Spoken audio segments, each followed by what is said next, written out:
Put your head on my shoulder, hold me in your arms, baby.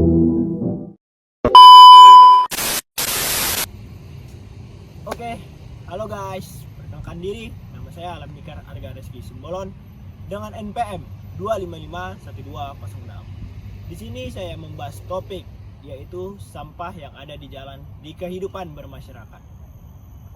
Di sini saya mendapatkan 3 lokasi dan ini dia lokasinya.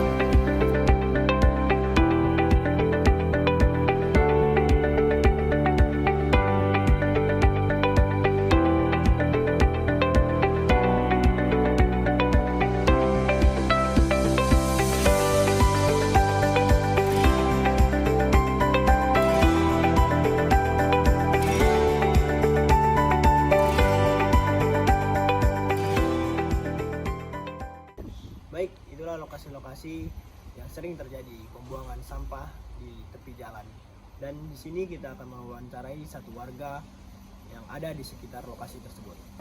Baik, kita sudah bersama warga sekitar dan ini kita akan mewawancarai warga sekitar dengan 3 pertanyaan. Oke, Bu. Iya, Bang. Pertanyaan pertama, seberapa sering Ibu melihat sampah yang berserakan di jalan? Kalau dibilang sering, Bang, sangat sering. Apalagi kalau kita keluar rumah ini, kita kan pasti ada di jalan itu berserakan. Oke, pertanyaan kedua, apa penyebab utama sampah itu menumpuk di jalan? Penyebab utamanya, Bang, satu, kurangnya kesadaran masyarakat. Terus yang kedua, mungkin masyarakat ini mungkin gak bisa bayar gitu ya, Bang. Ya, akhirnya ditaruh di jalan. Oke, pertanyaan ketiga, apakah sampah di jalan ini mengganggu kenyamanan setiap perjalanan dan pengendara? Kalau menurut saya pribadi sangat mengganggu ya, Bang. Apalagi sampah-sampahnya keluar sampai menumpuk berserakan kayak gitu, otomatis sampai ke jalan. Jadi bisa menimbulkan kecelakaan. Kalau datang hujan bisa menimbulkan rasa bau gitu, Bang. Jadi kalau kita lewat dari situ pasti rasanya gimana gitu, Bang, ya sangat mengganggu lah. Sangat mengganggu ya. Iya. Oke guys, itu aja yang kita pertanyain kepada ibu ini. Sekian dari wawancara kami, terima kasih. Baik, kita sudah meninjau lokasi, kita sudah mewawancarai masyarakat setempat bahwa sampah tersebut disebabkan oleh kurangnya kesadaran akan diri sendiri mengenai kebersihan lingkungan. Dan sampah-sampah yang ada di jalan itu sangat mengganggu pengendara motor, pejalan kaki, dan orang yang lewat di sekitaran area tersebut. Kenapa sangat mengganggu? Seperti yang apa dibilangkan ibu itu, dimana sampah itu menumpuk dan membludak hingga keluar ke jalan, dan itu dapat menyebabkan kemacetan, apalagi yang fatalnya ya kecelakaan.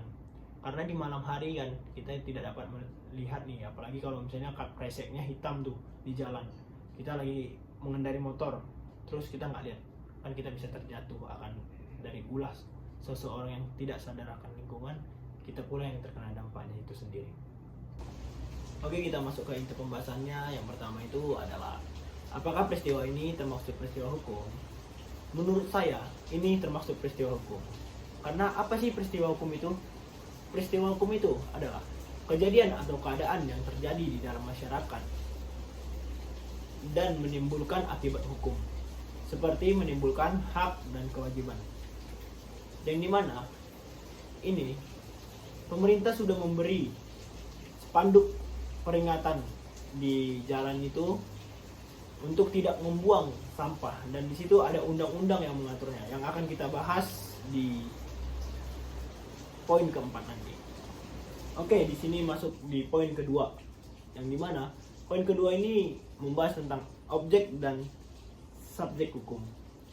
Kalau misalnya kita lihat dari subjek hukumnya, subjeknya itu adalah orang yang kurang sadar akan lingkungan ini, itu yang disebut subjek hukumnya. Kalau misalnya objek hukumnya, objek hukum itu adalah perbuatan yang dilakukan oleh orang ini yang membuang atau melanggar peraturan yang sudah dibuat oleh pemerintah. Oke, kita masuk di poin yang ketiga. Di poin yang ketiga itu membahas tentang hak dan kewajiban dari para pihak. Di sini saya mendapatkan dua pihak, yaitu pihak masyarakat dan pihak pemerintah. Di sini saya akan membahas tentang pihak masyarakat. Hak yang diperoleh dari pihak masyarakat itu adalah mendapat lingkungan yang bersih dan sehat. Dan kewajiban dari pihak masyarakat yang harus dilakukan menaati peraturan dan membuang sampah pada tempat yang sudah disediakan pemerintah. Kalau hak yang harus diperoleh dari pemerintah adalah memberi sanksi kepada siapa yang melanggar aturan tersebut dan menegakkan hukum tersebut.